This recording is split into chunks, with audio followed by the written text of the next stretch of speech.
All right, guys, welcome to another paid review. This time we're reviewing something heavy duty over here. So, if you haven't heard, we have a coffee special over here. It is the coffee sale. So, if you'd like a paid review either of your own work or somebody else's work, because this is a Japanese guy's work, then that's going to be $35 for 60 pages, right? So let's get right into it. This this was 246 pages long, right? This was 246 pages long, and I read through it like it was nothing because it was just so powerful. Artistically, I absolutely adore the style. I adore the style. I'm not really going to speak much on artistic level over here. We can tell that it's professionally done. It's done by a professional Japanese person. But the style choice, however, it's an interesting choice because this is definitely a seinen. However, the style has a bit of fluff and charm to it that can appeal to even teenagers, right? It can appeal to even children. It has a bit of that. Now, Oki, I don't know if I'm saying it right now, Oki Urasawa, the guy who made 20th Century Boys, right? It's got that style to it. It's got a bit of Tezuka Osamu influence to it. It is awesome, fantastic. So, what is the story about? Well, if you just look at the title over there, I'm Still Alive, you can probably guess just by looking at it that, this looks like a salaryman who decided to go live in the woods. Basically, that's what it is, right? Long story short, the guy lived as a salaryman for 38 years, was unappreciated at his job, and on the day of his retirement, his wife decided to steal all of his money and take the children away. And he decided to go to the woods, self-deletion forest, and try to go bye-bye. But unfortunately, he survived. And he decided that he's going to go into the woods. Now, from the four ingredients, the MANAA ingredients, relatability, familiarity, hopeful, and inspiring, for me, it has 3 out of the 4. And believe it or not, it is inspiring. Yes, indeed. I mentioned the familiarity with the Tezuka Osamu influence, the Naoki Urasawa influence. It is tremendously relatable if you're an adult who has their own responsibilities and who has encountered, for the first time maybe, your own mortality, your own vulnerability, and basically how vulnerable you are and how delicate you are, how delicate your life is, that things can just not work out for you even though you spend so many years doing something right. So this appeals to every man that has sacrificed to build something. It will appeal to you. You're a man, young man who started working, and you are working hard so you don't end up in the forest, so you don't starve to death. This, in a way, is going to kind of scare you, but in the right way. And this scare, right, this fright, it is targeting directly into one of the male psychology's major influences, right? Which is the need for always being prepared, the need to always be in control, and the need, though we don't really talk about it much, to be appreciated, the need to be rewarded for all our sacrifices. So it touches base on a lot of those things, and there's a lot of transformation here in terms of the character from what he was as an adult, from what he was as a kid, and then what he becomes. It's fantastic. However, close to the end, there's some parts that I tremendously disagree with. And I think the way the author presented that part, which we're going to see, the last part, basically he helped a woman out, right? He helped a woman out, and the recent review I did, I was like, hey, dudes should not simp, all right? But this was probably written 15 years ago when, society wasn't as jacked. But ultimately, you can say he was simping, but not really. The way the author executed the the dynamics between this character and the female, honestly, it didn't feel like simping. It felt organic, but we'll get there. So let's get right into it. So over here we see him climbing the tree, right? And falling right off because, well, the branch snapped, right? So I wish some parts would be obvious that it is a flashback, because sometimes you can't tell it's a flashback because we know from Shonen Jump manga or Kodansha manga, you know it's a flashback when most of the page is black or the panels are all shaded in screen tone. But oh well. So we see him here going around town trying to find a job here, right? But unfortunately, the time period that this is set in is in the late 80s and early 90s. I would say late or mid 80s, basically where computers were introduced into the workplace. And unfortunately, our main character, Kenzo, is already too old to get used to computers, right? So unfortunately, as they ask him if he can use a computer, he says, "No, I can't. I only use an abacus." I remember watching a documentary about abacuses a long time ago. So it's definitely much slower compared to a computer. So the dude goes out being all demoralized. I felt this. That's why I'm saying it was so relatable, because I might not be, in fact, I'm overqualified in a lot of places, right? But the rejection, nonetheless, for being overqualified or underqualified, regardless, right? The rejection, walking out of that building in shame, and now you're sitting under a tree all alone, eating your lunch, it is something else. So here begins the flashback, right? Here begins the flashback where he was correcting some young dudes who were bickering around, talking too much. And he says, "Guys, can't you finish your work?" And they say, "We already finished our work. We have computers now. You're the only guy using an abacus, you silly old man." So he then says to himself here that, man, I just can't handle these computers. Sitting near them makes me want to puke.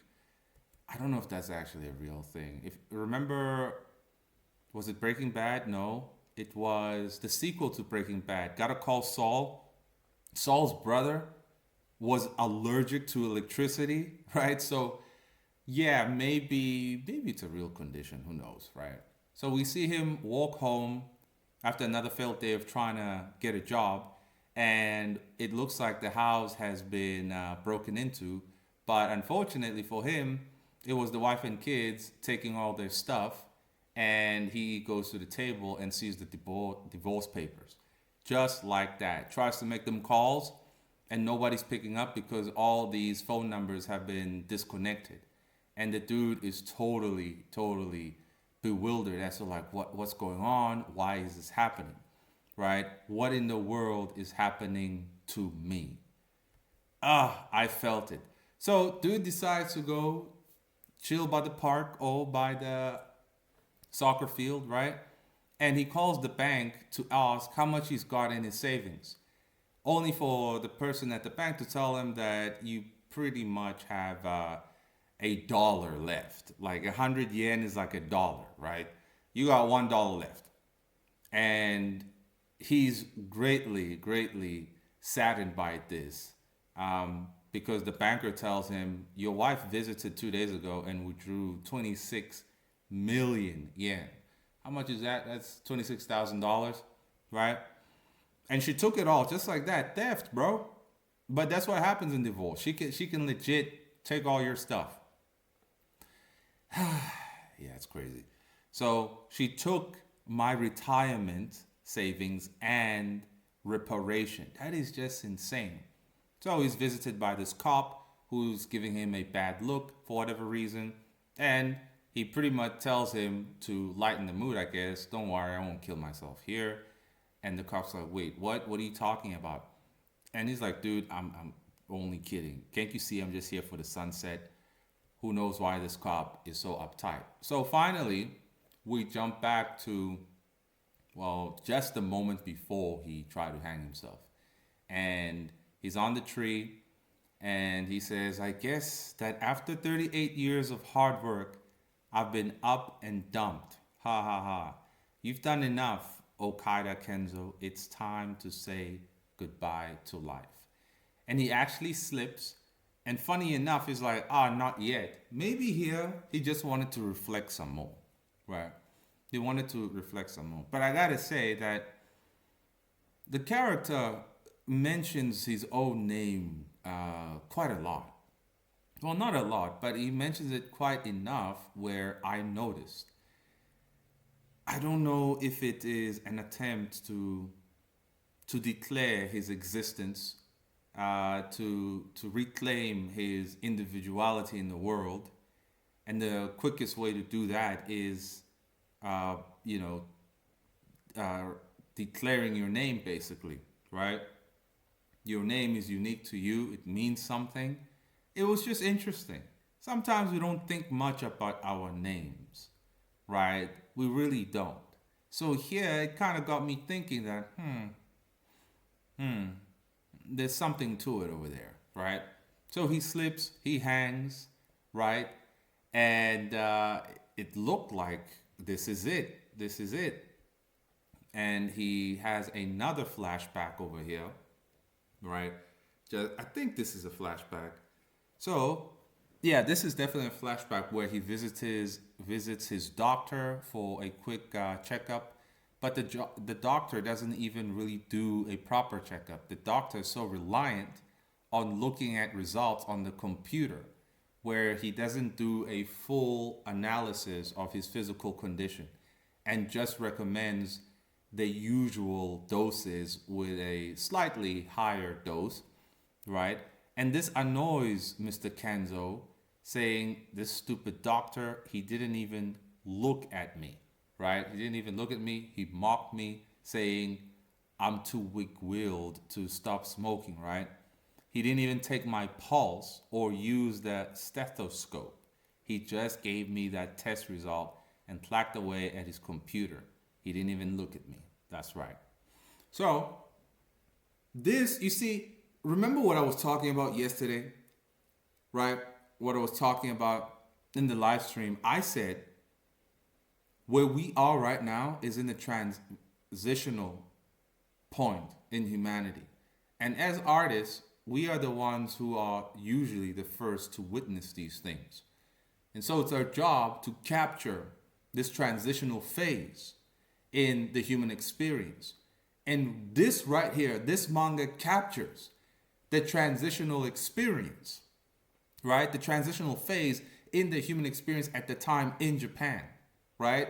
Somebody who did everything right, that the institution said, go get your job, work 38 years, right? You're going to get your retirement, but boo-hoo, your wife stole it all. I actually know, remember my grandpa, y'all? The Australian grandpa I have? The exact same thing happened to him. The only difference is the wife didn't divorce him. She just blew his money. Now he's suffering, right? Now he's suffering. He did everything right, but the wife just took the money and blew it. So this is how you capture a transitional phase in the human experience. This is what it looks like, right? Now, I know our societies are greatly fragmented right now.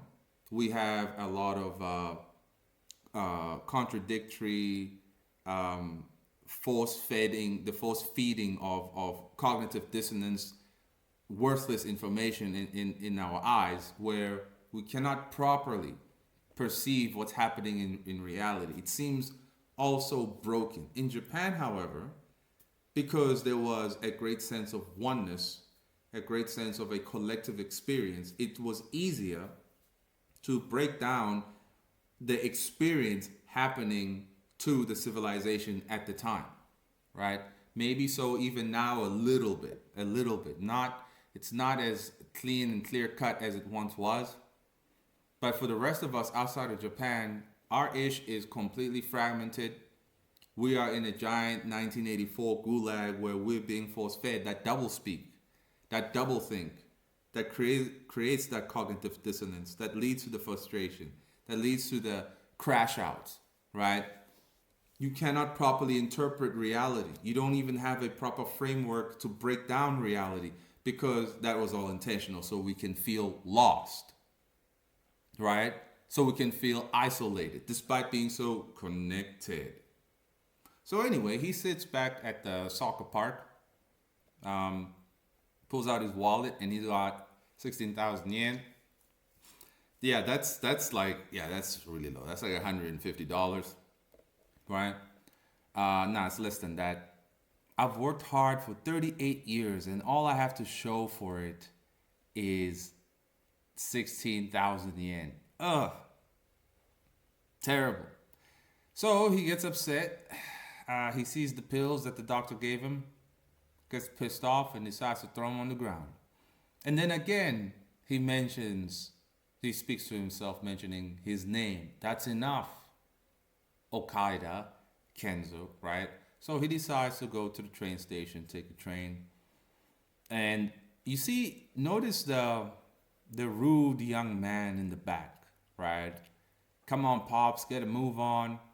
Why don't you just go die somewhere, old geezer? Like, I think this was purposely put here because young people at the time in Japan, they were starting. I remember the teenage murderers in Japan a long time ago. I think it was in the early 2000s. I saw it on TV. There was like a little documentary about teenage murderers in Japan. It was like a gang of teenage murderers, right? And the whole delinquent movement as well. I forgot which decade it was in, either 70s or 80s. I totally forgot, but that whole Yu Yu Hakusho aesthetic, the delinquent, right? That was a whole national movement of young people who just didn't want to accept this pacifist direction that Japan was going into. It was a protest against that pacifism, right? It was like a neo rebirth of the samurai in a way, but with less discipline, far less discipline, right? So it was interesting. Notice how the Japanese kept extrapolating from their own unique experiences. But what are we extrapolating from? I'm extrapolating from my own personal evolution in the perception of reality, the overcoming of the circumstance, right? The engagement with philosophies to better understand reality, to better cope with reality. That's what I am extrapolating from a general massive collective as a human species, right? It would serve everybody best to go into that philosophy, right? It would serve everybody best to start asking them critical questions, because your old pillars of comfort, your spiritual security, your foundations that you're used to, it's all gone. If Nietzsche said it 200 years ago, bro, God is dead, and God doesn't have to be the God. It can just be what you held up as the standard. That's gone.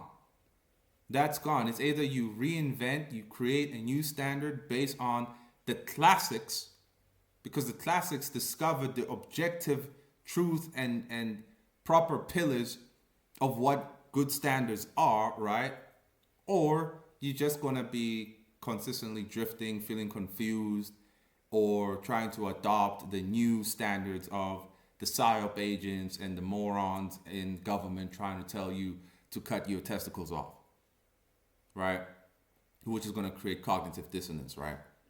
So the Japanese were great in doing this, but what is the modern Japanese doing right now? He's not extrapolating from his experience. He's extrapolating ideas from other works, like JJK extrapolating ideas from Bleach, from Hunter x Hunter, right? But what about Gege's own unique experience? His own unique experience is based on how cynical he is. It's just cynical. It's empty. It's void. It's generic. Gege doesn't have anything real, true, and of true substance that he has to share because he has no real life experience. But you see these people? These OGs here, oh, they have that life experience. They had it, I should say. So he's on the train and he's having another flashback where some bullies were pretty much telling him to go buy them, he should go buy them some cigars. And he said he doesn't have any money and he got punched out for it. So basically, all his life, he's been a pushover. Kind of reminds me of Breaking Bad as well. Remember Walter White? He even said once, all my life, I've been afraid of the things that might happen, right?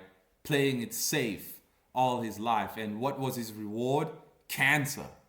What was the reward of Mr. Kenzo right here, playing it safe for 38 years? His reward was the wife and kids stealing his money, being fired everywhere, being told you too old, right? You don't know how to use a computer, right? Now, we all could say, well, just learn how to do it. They say you can't teach an old dog new tricks. And that's definitely true for most people, right? So it's not technically his fault. He's just a casualty of a rapid change in society. In fact, despite how old this thing is, what's happening to us right now? The rapid change in society thanks to technology, the AI. How many people losing their jobs? How many people did Zuckerberg fire, right? How many people did Bezos fire, right? How many people did Bill Gates fire at Microsoft? You see what I mean? That's a transitional period. This is a transitional period that we are seeing, the fourth industrial revolution. What we are seeing in this story, this could have been a period of, well, I don't know if I should say the third industrial revolution. I'm not sure, because the first one was basic automation, and the second one was what exactly? I don't know. But it's nice to see, right? So he goes back to his hometown. And he says, I don't have any good memories here, but I guess that was where my feet took me. And he decides to buy the rope here. This is still a flashback just before the hanging. And finally, we are in present day where the brown snaps, he falls, and he's in a ditch somewhere. And then he realizes that he's still alive, climbs up and sees the sunrise, and he feels completely renewed. Now, this is a rebirth moment, right? This is a total rebirth moment.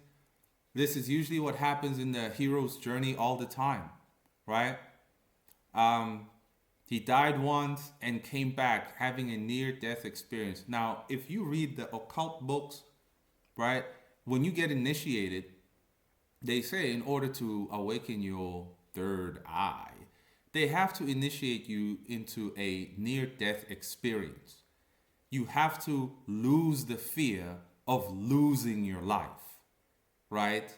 That's what the occult books say. You have to lose your fear of losing your life. So when you're on the precipice of losing your life and it feels like you lost it, but then you come back, you're completely born again. You're completely renewed. Notice kind of happened to Jacob too, huh? And it was rather subconscious the way I did it. It's not like I strategically sat down and planned it out like that. It was just organic, because most of us storytellers, we all share a collective subconscious, right? We've seen these stories hundreds of times. It's in our subconscious, right? We're all somewhat extrapolating certain core ideas from the same source. But you see, the DEI mother sucker, he is not connected with the source of power that we are connected in. He just fabricated something, making something bogus. That's why it doesn't connect. That's why it doesn't land. That's why it has no impact. That's why it's not compelling. So they try to make it compelling by making it as morbid as possible. So anyway, he says, I'm still alive. The sun would have risen all the same if I had died. You know what this reminds me of right here? It reminds me of Yukiya Mishima. Y'all know I'm a big fan of Yukiya Mishima, famous Japanese philosopher who killed himself. Unfortunately, he didn't survive, right? Mishima read, I think it was either a poem he read, and then when he decided to execute, self-deletion, he noticed that while his own blood, after he was cutting his guts open, his blood was filling the floor. And he said, I think it was a poem, because how can you write that while you being impaled, right? So I think it was a poem he was referencing. And he pretty much lived that poem, that as the character was dying, as he was dying, he noticed that reality didn't change, nor mourn, nor cry, nor was moved at all by the fact that he's about to die. The cold indifference of reality to his demise. The sun still would have risen, the birds still chirping. That was brutal. Really brutal, but it's reality, bro. I have a friend whose father passed away years ago, and he told me something. And he said, man, after my dad died, the biggest thing I learned is that life just goes on. That was the biggest thing I learned, and I know what it means. Like, I totally know what it means now more than ever, right? So anyway, Kenzo says to himself, everybody has to die sometime. I guess I may as well keep living until I die. So here he has a flashback of the days when he lived in the village with his grandpa, and how his grandpa was admiring basic animals, saying they don't need pots and knives to survive. They are rather remarkable in comparison to humans. Humans just are too stupid. They start wars. Humans are stupid because we have consciousness. It has to be an evolutionary mistake, I tell you. It just has to be, bro. So now on this page, we get to another very important display of what the hero's journey talks about. Also, what Carl Jung talks about. The character now is entering a cave, right? Like, oh, it's a cave. This looks like the perfect place to sleep. He lights a fire, and then he says to himself, first the branch broke and the rope snapped on top of that. Whatever I do, it never goes like I want it to. Then he remembers his grandfather saying, they're remarkable. They start families without even pots or stoves. I'm used to resigning myself to living on anyway. So I guess I'll see how long I can live on my own and live in these mountains until I die.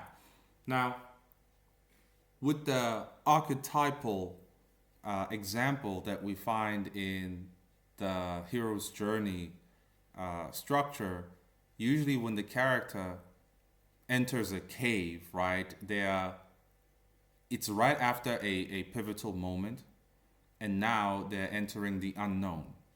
Now they have to face who they were, let go of who they were, right? And they have to face the unknown itself. And look at this, right? So in a way, he's about to accept his new reality, but since the cave is unknown, there are many things in there that can cause him fear. So all of a sudden, these little bugs start showing up, and it scares the living daylights out of him, and he runs out, right? Yelling, get off of me, you stupid pests, right? Then he looks back and he says, what are you so afraid of, right? You already died once. How can you still be so creeped out by living things? Now that right there is profound. But usually when most people enter their cave, right? Let's say they underwent, a rebirth. After the rebirth, you must be sanctified, right? You must be sanctified. In actuality, if I were to compare what Christianity offers after your rebirth, right? After being born again, Christianity says, come to the church. And in the church, there is no darkness, there's only light. We will help you grow. We will sanctify you with the word, right? That's typically what should happen, but that doesn't really happen anymore at all. But does that actually mean it's a good thing? Not for a human being who's actually trying to be an individual, right? For the individual to thrive and to achieve individuation, right? You must go into the darkness. You must go into your shadow self. You must confront yourself and confront the unknown, right? Stepping into the light will keep you blind, believe it or not. Let me say that again. Stepping into the light will keep you blind. If you want to be an individuated human being, authentically unique, you must step into the darkness and you must overcome the darkness, right? The answers you find in there by yourself is going to be the real light that you need to thrive. So this is profound. This is why it hits hard. This is why it's so compelling. It's not just because the art is great. It has all these elements, all these ingredients that ancient people discovered, right? It's got all that Carl Jung action up in it. You see? So he goes right back in there and he's totally surrounded by them. And he says to himself, besides, they've been living here a long time before I showed up. So what am I screaming for when I'm the one invading their home? I hope you'll let me stay here, ha ha ha. So the next day, he was starting a fire to warm himself up, washing his face, but unfortunately some ranger guards, forest rangers, discovered that he's there. Now, this is also very interesting. In our modern world, you're not allowed to live authentically. Now, forget the authenticness of expressing yourself and do not confuse self-expression with a unrestrained display of emotional outbursts. Don't confuse those two. Okay? You're not authentic just because you can cuss like a sailor anytime you want. You're not authentic if you're running around loving the fact that you a whore. That's not being authentic. That's just being a wild barbarian. Okay? So, on two occasions here in this story, we see that authenticity is not allowed. Now, in Japan, we know that you cannot behave as an individuated human being in the public. You must conform, you see. But it doesn't just stop there. You cannot just be publicly living off the land and chilling like that, right? There are rules. So you need to be arrested. So he gets arrested by the park rangers saying that, hey, you starting a forest fire. They take him to the police station and they start interrogating him. They start what's the word? Not demoralizing, but pretty much talking down to him, demeaning him, right? Those mountains are still private property. Can you believe it? A whole mountain is private property. Unreal. In some parts of the world, like here, I understand, because if most areas in nature were not fenced up, all kinds of niggas would be building ish over there and it looked jacked, right? So I kind of get it, right? But there should be decent regulation about that. And it depends on the society itself. So anyway, he tells him you were trespassing. You should be old enough to understand this by now. If you'd started a forest fire with that bonfire of yours, we'd have charged you a felony. And Mr. Kenzo says, don't I have any freedom? No. No, you don't. Especially right now. I thought this was a free country. Don't I have the freedom to live in the mountains like an animal? You're not making any sense, says the officer. What do we do with him, Chief? What do we do? Well, we can't exactly arrest him. Should we make him write an apology letter? Yeah. Then Mr. Kenzo says, you cops can't even catch a single robber. Come again? If you got a report of a robbery, you'd probably hush it up. And they all go silent. Because if you actually bother to investigate those little things, your arrest rate would go way down, wouldn't it? Ooh la la, that stung so bad. So much so that one of the cops decides to grab him by the collar, right? But he has a point. He has a point. In a way, aside from corruption alone, modern society just is not well catered to any man in particular. It's very safe. And an environment that is made safe is an environment for the feminine.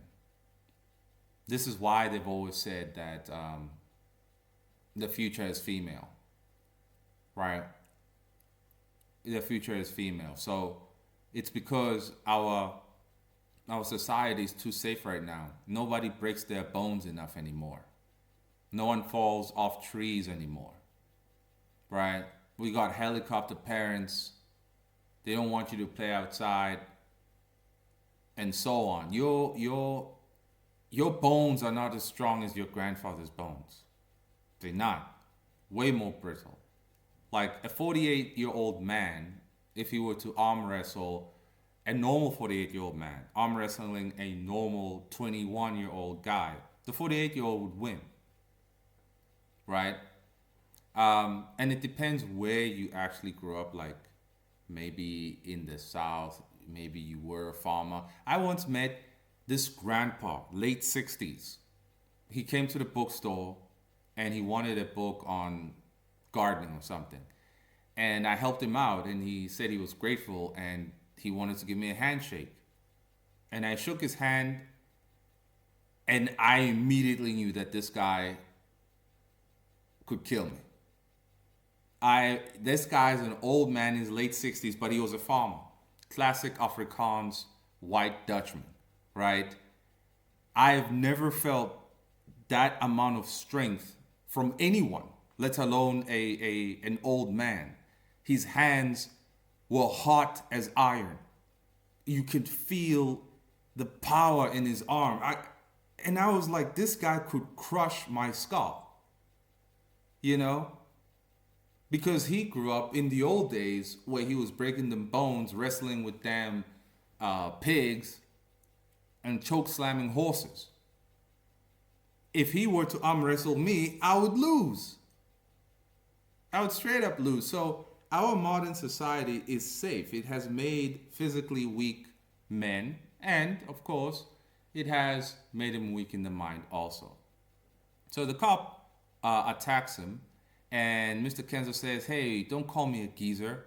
I've paid every cent of my taxes for 38 years. So don't you dare talk back to me. And besides, I'm far older than you. Whatever happened to respecting your elders? He snapped, right? He snapped. Finally, all the chains that were holding him down, right, are now broken because he's been reborn. Right? And in this moment, he realizes something, right? He says, in my entire life so far, have I ever truly flown off the handle? That's someone I was talking to. But whatever, I'm dead now anyway. I'll fly off the handle if I want to. And then the same thing happens again, where another officer grabs him and calls him a geezer, and he snaps. And he says, I'm far older than you. Whatever happened to respecting your elders? Or do you treat everyone who comes into the police station like a criminal? And look at the intensity in his eyes, right? This is Eisenberg now. This is no longer Walter White. This is now Eisenberg, right? This is an awesome metamorphosis, right? I dig Breaking Bad. Walter White died in the end because he had the cancer, right? But he sure as hell made the most of what was left of his life. And in a way, that's what Mr. Kenzo does too here. That's what he does too here, right? So everybody is totally shocked by this, and the officer even apologizes. And Mr. Kenzo is like to himself, is this what happens when you fly off the handle? And he felt pretty damn good about that. Yeah, unfortunately, every human being that notices and recognizes how tamed you are, how passive you are, how sweet you are, they'll naturally just take advantage of you. If you actually, okay, nice people are not kind. I'm kind, right? I'm not nice. I'm kind, right? But now it takes a while for outsiders to realize that I am kind. If someone realizes that you're kind, they want to take advantage. Luckily for me, I am a refined individual. So I'll know if you're a weasel trying to exploit me, right? People are weary of nice people because nice people are the ones who are plotting against you the most, right? They are the ones who have nothing to offer you, so they want to appeal to your good side the most. They want to bootlick, right? So they can get something out of you.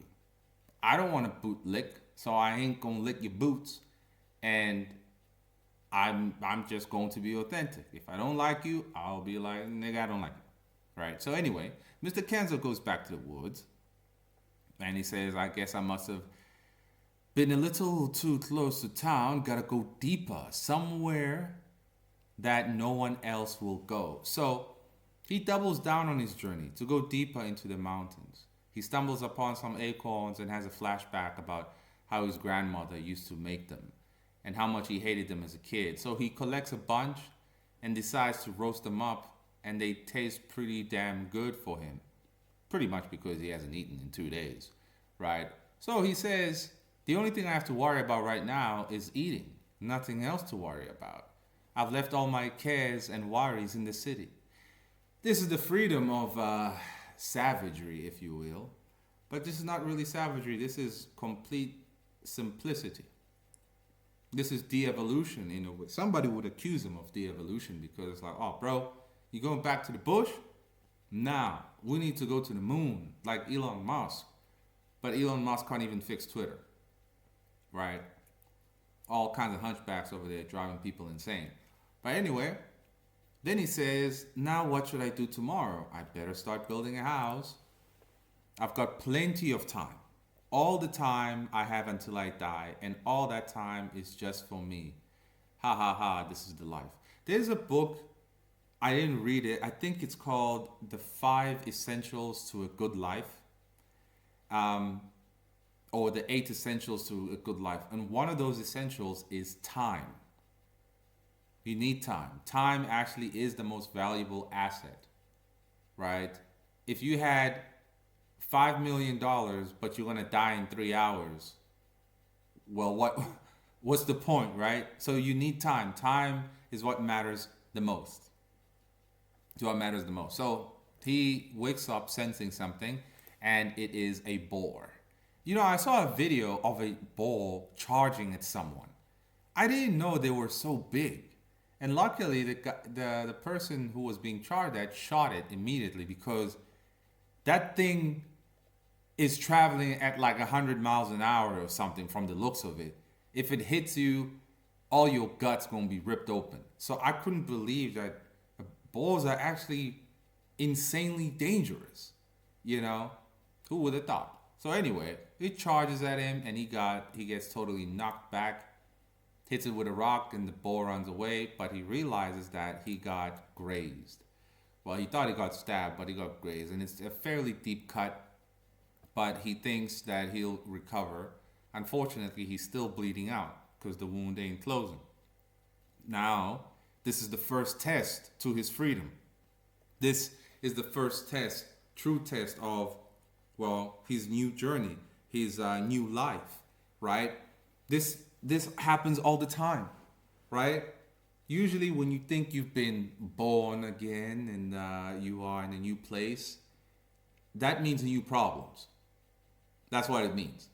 It doesn't mean less problems. It means the same problems, just completely different to what you're used to. So here he then decides he needs to go see a doctor. I don't want to die after just being born again, right? So he falls over, he's feeling the pain, losing too much blood. Then he realizes a dumping site, right? And he goes past it, but then he thinks to himself, humans are really stupid. Goes back to the dumping site, gets what he needs, gets some alcohol to disinfect the wound, and starts sewing himself up, and hurts like hell, but it works out, right? It stopped.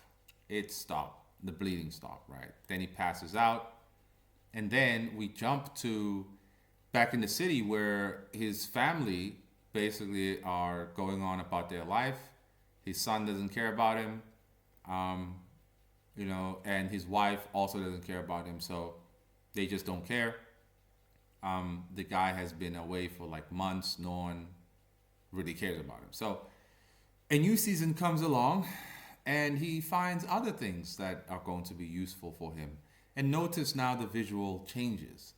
He's growing that samurai beard right now, right? And he collects what he needs, starts building a house up a tree, and yeah, looks like he's overcome the first hurdle. He uses what he learned from his grandmother, like this sticky stuff, as a remedy for all wounds, and it worked out for him. And sooner or later, yeah, things are looking up for him. Although he says now he's getting a headache. This is probably because of malnutrition, right? And so he hears a noise, goes where it's coming from, and realizes that it is a boar trap. And one boar and its little babies fell in there, right? And he says, oh, wow, they actually fell for it. Okay, it's time to get what I need, right? He doesn't really want to kill the animal, but he knows he has to. And he totally kills it, and it scares the little baby boars, right? Hey, it's sad. This is sad. I feel for the big boar, but man, these boars are gonna kill you if you don't kill them, bro. That's a big piece of bacon. He had to kill it, right? He had to kill it. But damn, the author making me feel a type of way, because I'm like, man, you killed Pumbaa, man. Look how sad it looks. Look how sad it looks, man. But anyway, he then decides to drink the blood of the boar. I'm sure blood, raw blood like that is really great if you're on the brink of starvation, right? So he'd be like, delicious. So 1 year later, it's now winter and everything is in order. His house is just good. The place of a hermit. He has complete control over his environment, and he has changed the circumstance into a way that serves him. This is fantastic. This is awesome to see. Now, for the rest of us who cannot just easily walk out of society and go live in the mountains, especially if you're in Africa already, you can't just go to the mountains. There's other niggas living there. They be like, yo, we don't know you, bro. This is our territory. What you got? And then it's a problem. Or you're going to find a witch doctor and they won't, use you for all kinds of medicine. Aside from that, anywhere else around the world, you're on private property, so you'll be arrested. But anyway, it worked out for him. What so far we can extrapolate from this, at least for me, is that you can turn things around in your circumstance to serve you, right? If you're willing to make another sacrifice, if you are not afraid to go into the unknown, you can make something for yourself. Definitely, you will lose a lot of convenience, but that's where the freedom is, because the convenience is the trap. Our society, being as safe it is a trap, right? We don't have to go hunt anymore. You just go to the grocery store, but it's a trap, isn't it? Bill Gates put the poison in the meat, and he's going to charge you $45 for a simple steak. That just is a big trap. Anyway. So fast forward, we go back to the city, and one of his children, like his daughter, be calling the mother asking, hey, where's Pops? I tried calling him. His phone is off. What if he's dead? And the mom doesn't care, because even if he is dead, it doesn't matter if we can't find the body to claim the health insurance money. Cold ass woman. But that's life for you. That's what happens. At long last, now after a year, we are about to see what he looks like, right? So we're at the coastline over here, and he's got all kinds of old school traditional gear, right? Primitive Japanese gear. And the normal fish folk, civilized fish folk, looking at him like, who the heck is that? What is he wearing? And look at him here. Totally transformed, stoic as a mud, right? Sturdy as a damn iron bar, right? He's completely different, unafraid, immovable, unshakable, totally strong. Way, way, way different from the timid, whimpering, anxiety filled character we saw in the beginning. Sometimes transformations don't actually mean golden hair, right?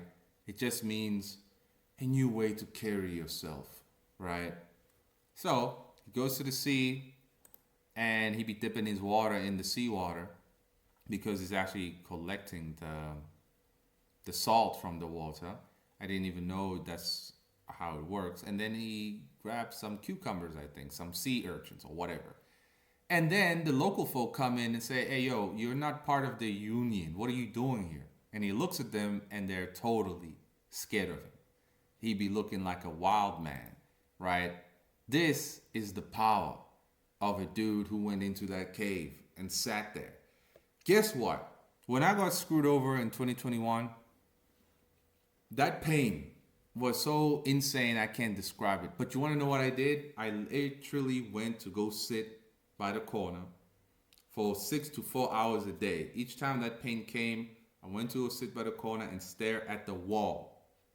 Because if I tried to cope with that pain, I went to the liquor store or I went to wherever, right? I took some drugs. I would have never transformed. I would have never unlocked this new side of myself, right? I would have never achieved what Nietzsche tells us to do, which is self-mastery. You see, it takes somebody who's been on this journey to be able to commentate to this degree about what he's seeing. This is what creates impact. You feel me?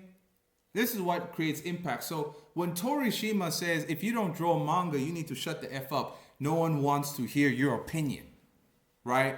He's right.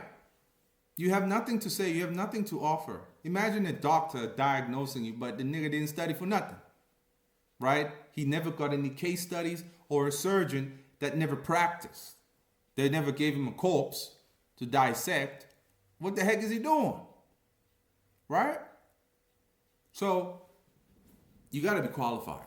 So anyway, he takes what he got back to his little compound, and he be walking on by and notices some little girly girl trying to hang herself over here, and she looking mighty nice.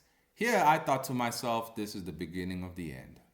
Because we notice in every movie and in Genesis itself of the Bible, the moment a woman came into that garden, all hell broke loose.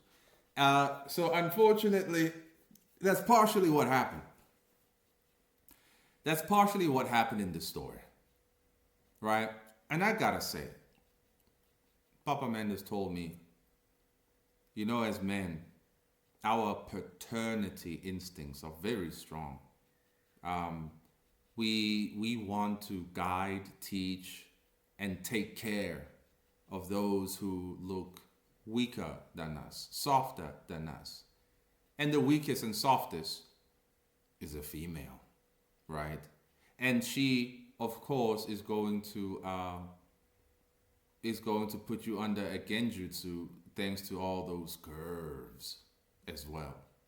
So, you know, it's they say it's an evolutionary tactic to ensure her own survival. She must put the man under a genjutsu in order to live off of him, because she can't live without him. She can now, thanks to, you know, equality, her getting a high-paying job, her shaking her butt on TV and getting a bag. Yes, she can now. But if we were to go back in the woods, no, she can't. Right? No, she can't. So she decides to hang. Bro is not moved at all, looking at her hang and choke out. And he's like, oh, well, keeping it moving.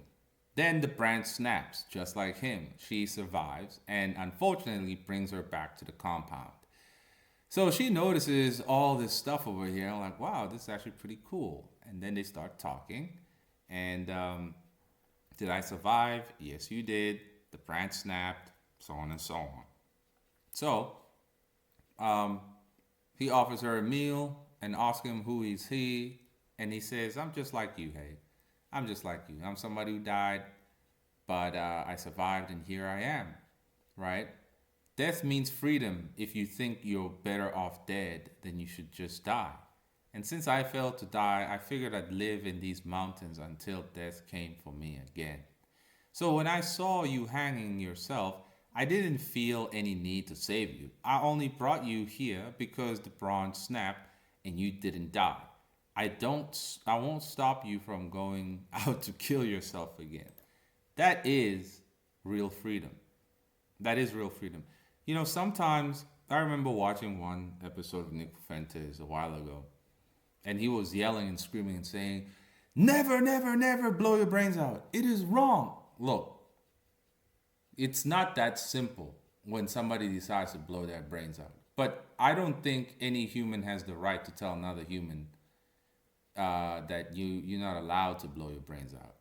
Now, Nick's foundational argument is that God gave you life, so you're not allowed to take it. Your life is not your own. Thou shalt not kill, and to kill thyself is to kill a life that is not your own, right? Nice argument, but it's just too bad, you know, that it's just a cope. Because if you can say that, you do realize this guy wanted to blow the brains out because there was nowhere else to go.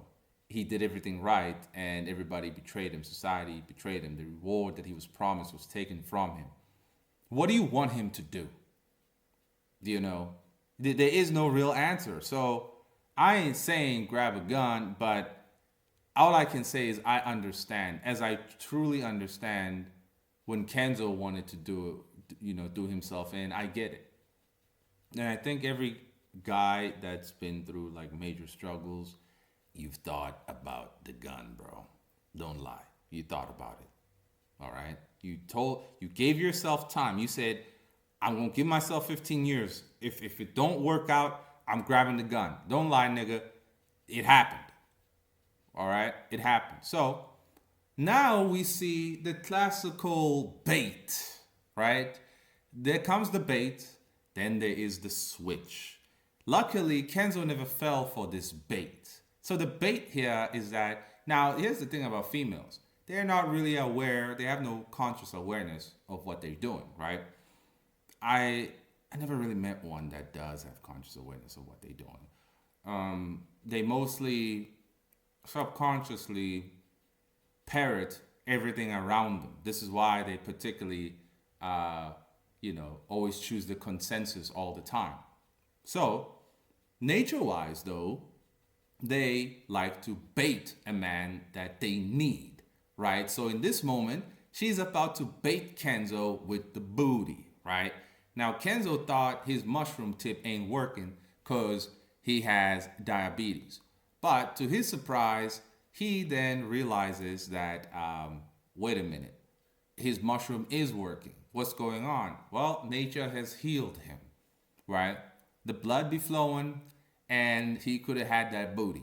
But luckily, he didn't, because this was bait. Because why? Two accounts. The main reason in this story, in the context of this story, is that she's already pregnant. Her boyfriend busted and ran away, right? If she wasn't pregnant, she was trying to bait and then switch and say, well, you had my body out here in the woods. You need to take care of me. Or I'll go to the police and say you abducted me and had your way with me in the woods all night long. You see, this is how they bait you and then switch up on you all the time. All the time. That's just how it works. It's natural. once you're aware of this, well, you're just gonna move different. You're gonna move different. Your emotional attachment to her is going to be very different now because you're gonna be self-aware of what's going on. So if you think she really, really likes you, no, bro. She just really, really needs what you got to offer. Okay? She's offering the sugar walls because she believes by offering them, she can keep gaining access to what you're providing. That's just how it is. So the next morning comes along and he wants to give her something, but she's sick. She caught the cold. And he takes care of her and so on. And she then says, please let me stay with you, right? They go hunting for a bird. He teaches her a few things about bird hunting. And they eat the bird and they feel all happy, right? And she compliments Kenzo for the first time in his whole life. You're fantastic. You're tough, manly, and reliable. And you're filled with kindness on top of that. You see what I meant? The difference between niceness and kindness? Kindness is what people want to take advantage of, as she is wanting to take advantage of. I am kind.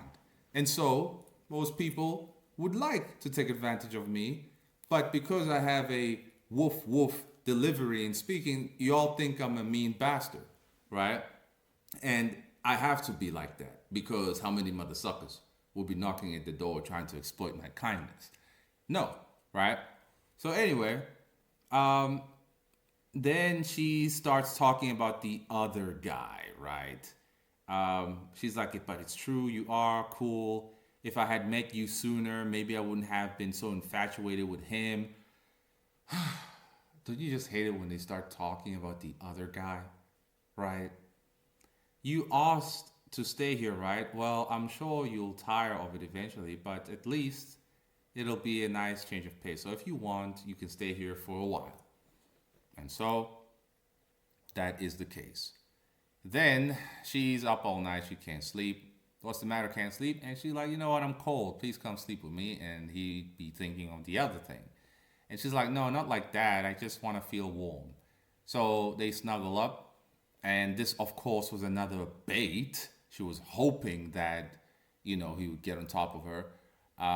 But that's not what happened. So he falls asleep and he starts having a dream or a flashback of his life back in the city with his wife, right? She was all mean to him, distant and cold. Definitely not squishy at all. Notice the difference, right? This is what happens usually.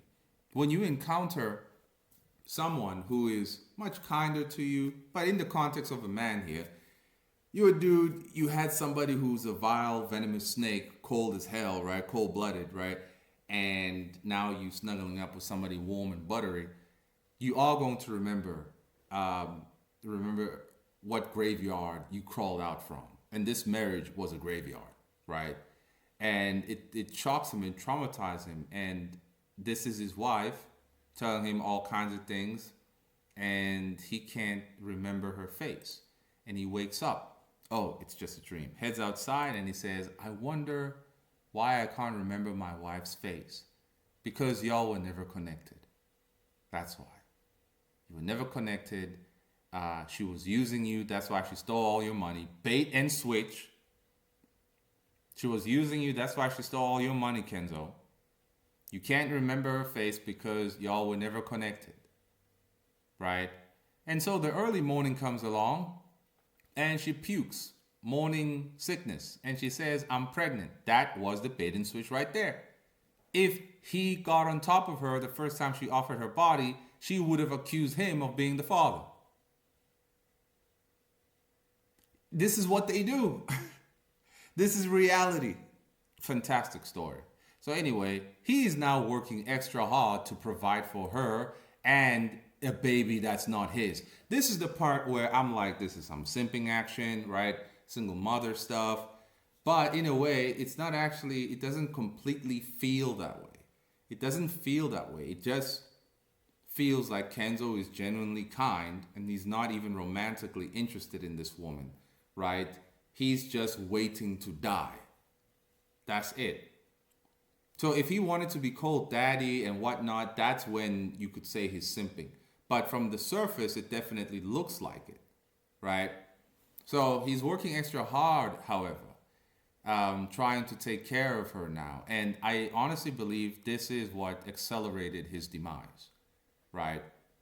This is what accelerated his demise, because if you work extra hard, already being old, you're only putting more pressure on yourself. An elderly person should relax a bit more, right? So he says, look, I'm going to take you to town tomorrow. We're going to go to the doctor and whatnot. And people heard rumors that people were living in the mountains. So they talking about them, gossiping, and they be like, oh, that's them. And they go to the hospital. They see that the baby is healthy in there. And she runs out looking for Kenzo. And she's totally worried that he left. And she starts wailing and crying like a child. Why have you left me? Where are you? Boo hoo hoo. And some thug niggas come along looking at her all fine, want to exploit that loneliness. But Kenzo comes back and is like, yo, get out the way. And the hoodlums, you know, they sizing him up, but Kenzo is a warrior now, saying, you lay another finger on her and I'll kill you. Killing you punks would be far easier for me than killing a boar. And he's right. He's absolutely right. So, dude now has real aura, if you will. He has real aura. There is no reliance on emotional, performative displays of masculinity. You can just feel that this guy is capable of killing all three of us because he's been killing all kinds of animals in the woods, right? So anyway, he then decides to say, look, it's fine, I'm here. He goes to the doctor and tells the doctor that he wants some information about childbirth. And the doctor gives him a book about childbirth, an outdated book. And they take it back to the woods. And she's all happy. Thank you, Kenzo. Yada, yada, yada. And he says, hang in there and give birth to a healthy baby. I might not have anything, but I have life. How kind. And so he works extra hard, creating a nice little waterfall over here, to create a nice bath for her. And she gets in there and it's pretty much a cool jacuzzi for her, right? All comfortable and all that as he is working extra hard yet more. His kindness being used up yet more. Because we know the truth that there are shelters for single mothers. Even in South Africa, I had no idea that there are shelters for single mothers. You mean our tax money is building shelters for single mothers? I mean, we already knew the tax money is also going to single mothers who have 800 kids for the hell of it, right? But I didn't know there were shelters and free food for them. So this is exploitation of a man's kindness. This is the part I really despise. It triggers me. It triggers me because I've been there. I've been there. You know, this is why it's so relatable, right? She doesn't have to be here. But you see, if she were to go to the single mother caretaker home or whatnot, right?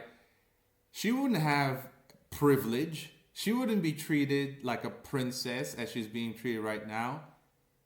And all along, she doesn't realize that she's actually putting a lot of pressure on this old man. And she doesn't care. Completely oblivious to what he might be going through. So look at him now. He has deteriorated. Right? He looks completely different. Right? He's gotten a bit skinnier, a bit more frail. You can say it's just age. Nah, bro, look, yeah, it's age is an obvious factor, but working extra hard is another. Is absolutely another. So anyway, what does she say here? oh, the baby moved. I'm so glad I lived. I'm so glad I met you. My life didn't belong to me alone. So here he is, a bit more deteriorated, right? And he's going to those little balls he raised, and he was about to chop them up, but they're pretty much like pets right now. So he decided to keep them as pets, right? So they'd be playing with them, and he goes to the woods to collect some other things, found some yams, and she's doing somewhat of her fair share of work in the garden, but at the end of the day, he's still working like three times as hard, right? Three times as hard. So he's mentioned that they can sell these yams for some additional money. And these are new problems that he didn't need. He didn't need to make extra money when he was taking care of himself. So bear that in mind, right? There ought to be no obligation to do something like this. But here he is doing it and accelerating his death. He should have spent more of his time actually exploring the whole mountain, right? Possibly having other pets, right? I don't know if I won't say he should have tried to reach out to his family again. They sure as hell didn't care about him. But I don't know, bro. This just is the part that I really feel off about. It just isn't fair, isn't right. So yeah, she has those baby bumps again, and she speaks to herself, and she's like, I don't care if you're my father or my grandfather, my boyfriend or husband. I truly, deeply love you, Kenzo. I want to be at your side forever. Well, she doesn't stay by his side forever. That's not the case at all. She doesn't stay by his side forever. This is reality. The only reason she's expressing such emotions, right, is because he is literally the only man in the woods. He is literally the only man that can provide princess treatment to him. And by now, I'm glad a lot of guys are waking up to all of this. For too many years have we been exploited. I don't want to hear about the narrative of, the whole victim, blah, blah, blah. Women were victims for 8 million years. Yeah, but none of them had to go die in the front lines. Dudes have always accelerated their death by being involved romantically with females. I mean, there are, those who get lucky and they have a union that is, give and take, but that's very lucky. That is legit like 5% of the population. Well, in 2026, it's probably 0.5% of the current population. But now that we know the science even behind all of this, the science, the mechanics behind their emotions, man, it's not the same, bro. It's not the same. In this moment, this entire presentation of the man doing all of this, it seems virtuous, honorable, right and righteous. But it's not if it means the demise of a man. Now, this is what he was supposed to do. Says who? Because those old pillars that a man got to do that, those are gone. Now, if she don't have to stay at home and cook and clean, why does he have to sacrifice his life? You see what I mean? This part of the story is where things are outdated, right? It's where I don't like it, because this is not noble anymore. What he should have done when he saw this woman is keep it moving. When he noticed that she stayed alive, I honestly would have just kept it moving, because what she would have done is go home, right? She would have gone to where she thought about going, and we'll find out where she was thinking of going already. She already had a backup plan. She just didn't want to deal with how disappointing that plan is. You see? So, if anything, he should have just taken her to town and be like, hey, You're right. All right. I'm gonna leave you here at the clinic. Don't do anything hasty next time. All right. Bye. If you wanted to be, kind, because now the dude accelerated his demise. But anyway, this is the whole giving birth scene, and the baby comes out and it's alive and healthy and whatnot, and he pulls out the membrane and yada yada yada. So a new season comes along and the baby's healthy and everything's working out, and the dude is totally battered. He be old as a mud now. 4 years later, the boy's 4 years old, strong, climbing them trees. As them kids should, climbing them trees, trying to grab them bugs, right? And we see Kenzo over here, 4 years later, he looks like he aged 10 years. This guy is a victim of his own kindness, right? He's a victim of his own kindness. He spent 38 years or 20 years committed to an ungrateful wife that stole his money. And then he spent 5 years basically committed, but not romantically, to a woman that accelerated his death. He had no time to reflect on his own life anymore. He was consistently distracted, trying to provide for her, trying to do right for her. Her feelings at the time was, I love you, I want to stay with you forever. But then as he gets older, and as the baby gets older, she realizes, I can't stay here. At the moment she said, I love you, I want to stay with you forever.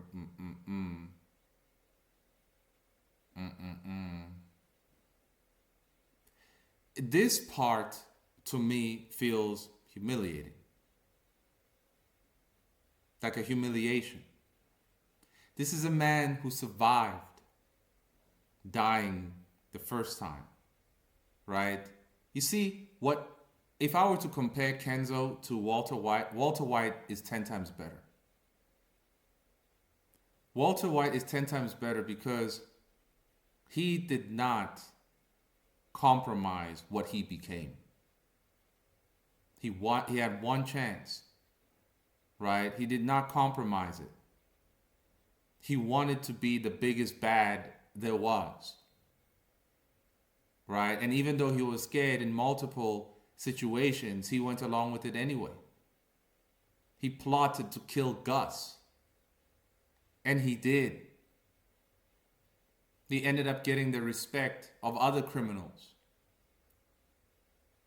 And his death at the end of Breaking Bad was a bit heroic, if you ask me, because he went to go save Jesse.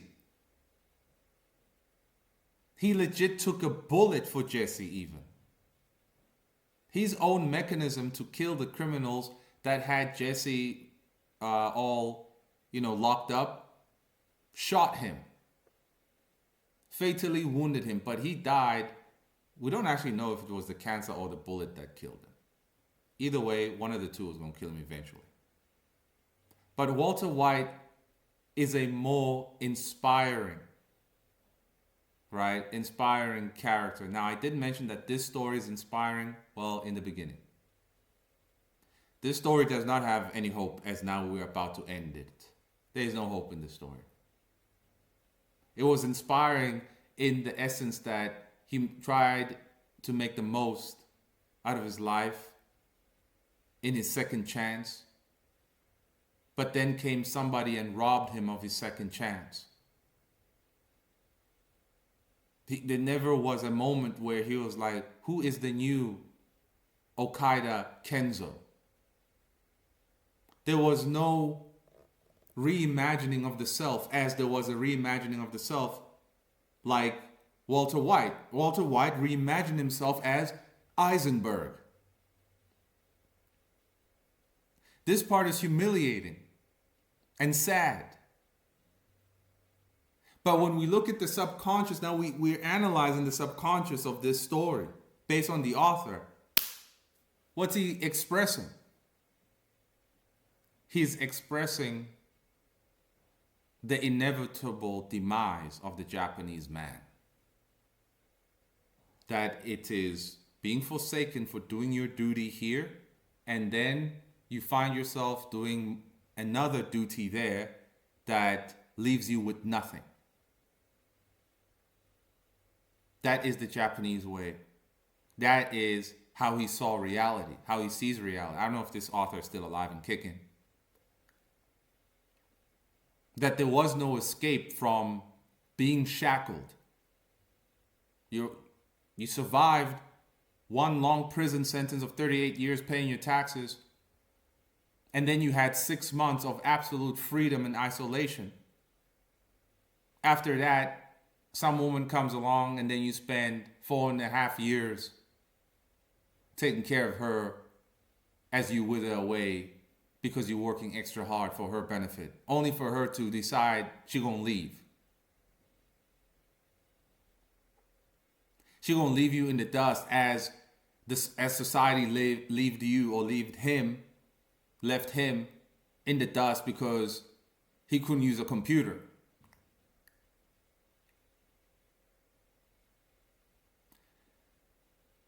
This is the brutality of life, the brutality of Japan. And Japan right now doesn't even recognize itself. Their shrines are literally being burnt to the ground. The same way they were burning 200-year-old cathedrals in Europe a few years ago, now they're burning down the shrines. We know why, we know who's there. But we all know it's all instigated by George Soros and you know who. It's the you know who's.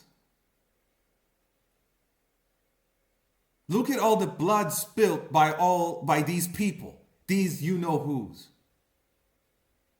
The misery.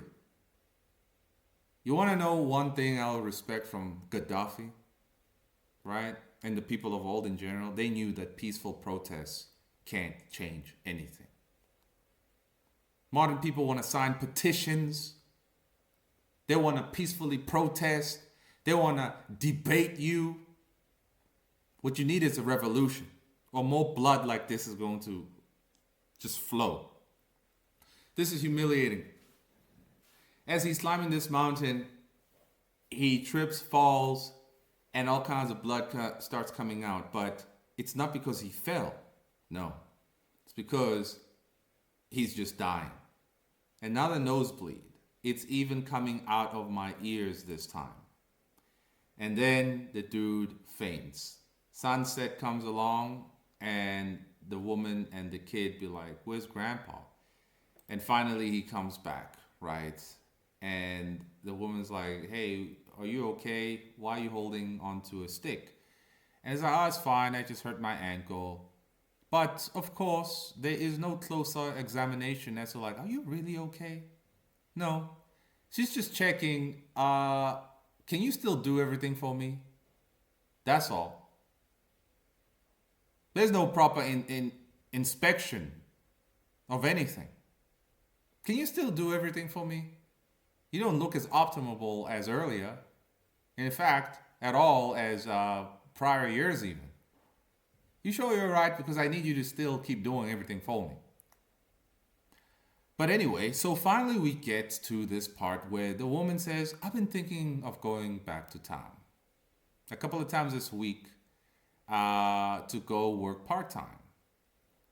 The baby Taro is growing up and he needs to start kindergarten next year. Then she tries to cope and wash away her guilt of saying, look, I'll go to town and I'll find a job and I'll make sure that I support you and Taro, okay? You and the baby.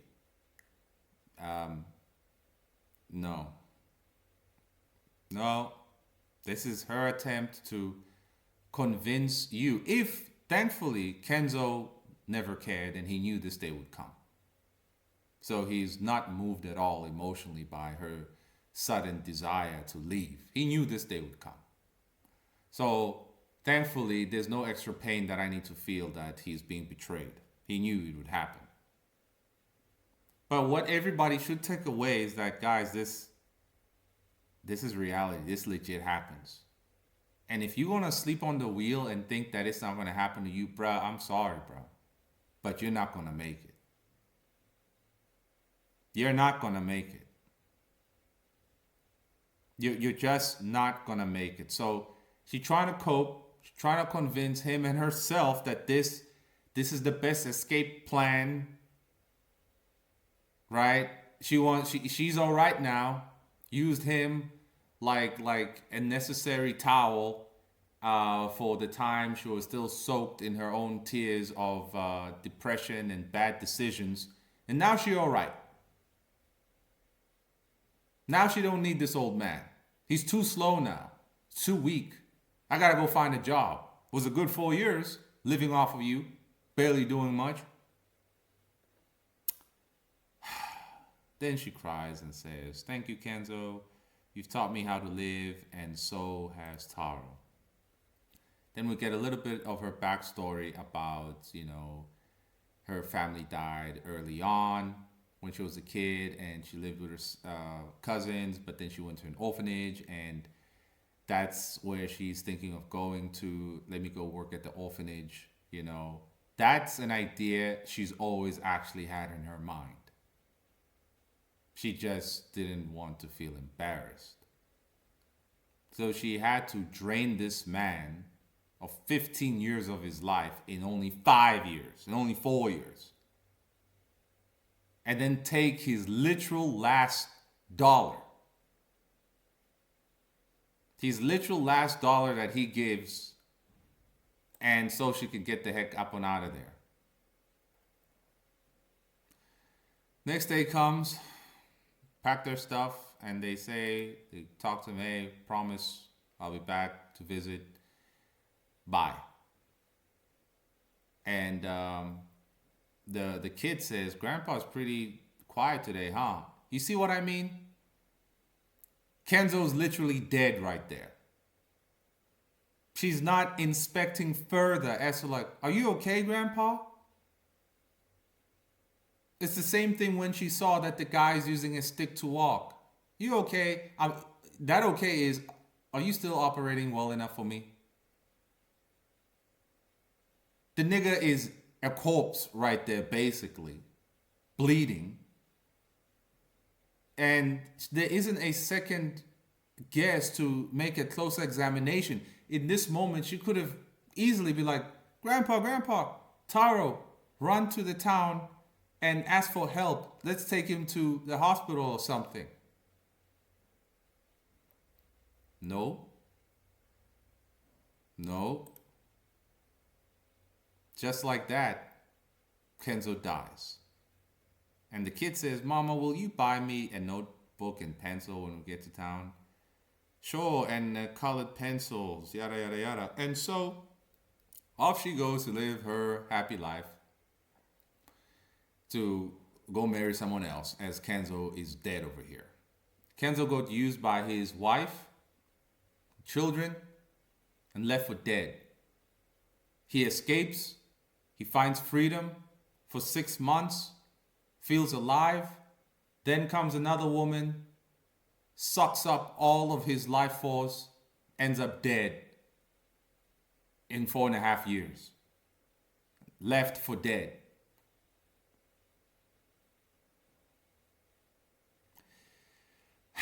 This is a bit angering because it's relatable.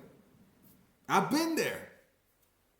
I've been left for dead more than once. I've been there. This is not the fate of a man who did everything right. This should not be the fate of a man who did everything right. So all of you now who have heard this review, you all have a chance to ensure that you don't end up like this. You work too hard to stay sober. You work too hard to come as far as you have. Let it not be some hussy or some guy that ruins your life and you're left for dead and you die on top of a tree like this.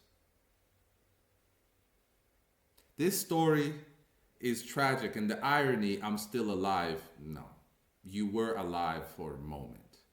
What I wish I could have gotten in the ending right was him saying something about his decision in the last 5 years.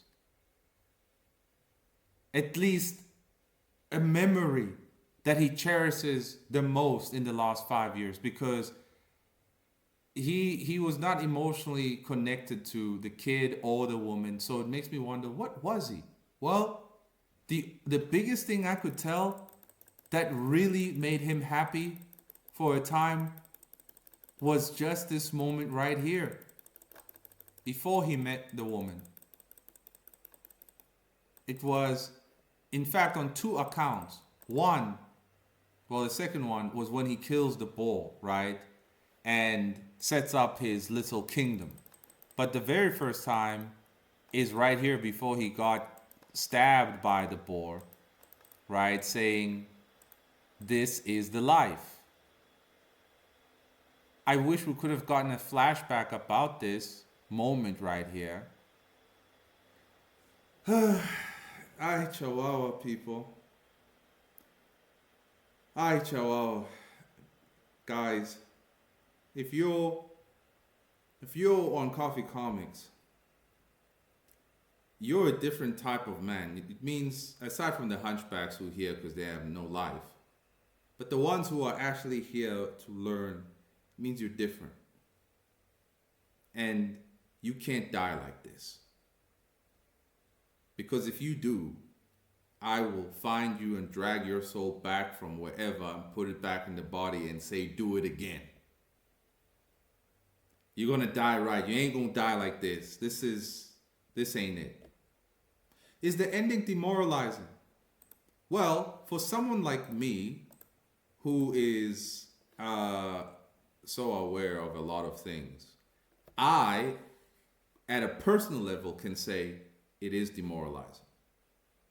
But from the lens, assessing it from the lens of a Japanese person and the Japanese person's expression of how he sees reality, Kenzo did mention that death is peace, right? And so Kenzo was waiting to die. He knew he was going to die, and it looks like he didn't really care of how he's going to die, what would be the cause of death. And I think the Japanese author, in a way, as I said earlier, he was expressing the Japanese experience. The man who did everything right, only to lose it all. He was fulfilling his duty for all these decades, only to be abandoned.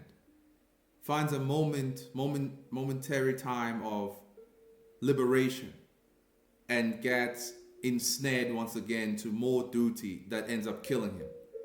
This is an expression of the Japanese way. Now, with my westernized mind, and at a personal level, I can say this is demoralizing, but the Japanese way, no, this is how you're supposed to die. There's a little bit of honor in this. You died serving the community. You see? You died serving the community who cares about you. This is a toxic, objectively speaking, this is a toxic way to live. Forget the fact that this is my westernized mind speaking. No, this is toxic. Because the human being who can step into the individuated spirit, it's a whole different ball game of experiencing reality. And we saw Kenzo, for a tiny fraction of time, experience that right before he got stabbed by the boar. And then the second time when he stabbed the boar. Right, we saw that. So it looks like for the Japanese mind, there's a fear of being an outcast, right? He was minding his own business, Kenzo, but bringing this woman in, it was a subconscious display of fear of truly being a real outcast. And so he sacrificed himself for the sake of the group. That is the Japanese way. But all in all, if I were to judge it under the Japanese way, 10 out of 10. If I were to judge it under the coffee comic standard, bearing in mind all of the Carl Jung and Hero's Journey mechanics that were nicely executed in this story, I'll give it an 8.5. I'll give it an 8.5 under the coffee comic standard because the ending is too demoralizing under my standard, and the towards the end, as the woman was draining him dry, it was just too sad, bro. Great story, right? But you know what coffee comics is about. You gotta give us hope. That's why I'm saying this thing has 3 ingredients. It's familiar, it's relatable, it's inspirational, but it's not hopeful. Inspirational in the beginning, though. It's not hopeful. This is not how I want to die. And this is not how you should die. But anyway, if you guys would like your own in-depth review like this, it is $35. Okay, $35 for 60 pages. So yeah, this was 200 pages. So yeah, bro had to pay all that money. He had to pay all that money, right? But it shows that he's serious about this, right? If you would like to participate in the Coffee Comics 24-hour crash course, that's $100. 24 hours. We go to the hyperbolic time chamber. I prepare some notes for you. We get straight to the drawing board. We record the session so I can send it to you so you can always have it. And you will be better off after that 24-hour crash course, right? That's $100. So send them DMs if you're interested. Until next time.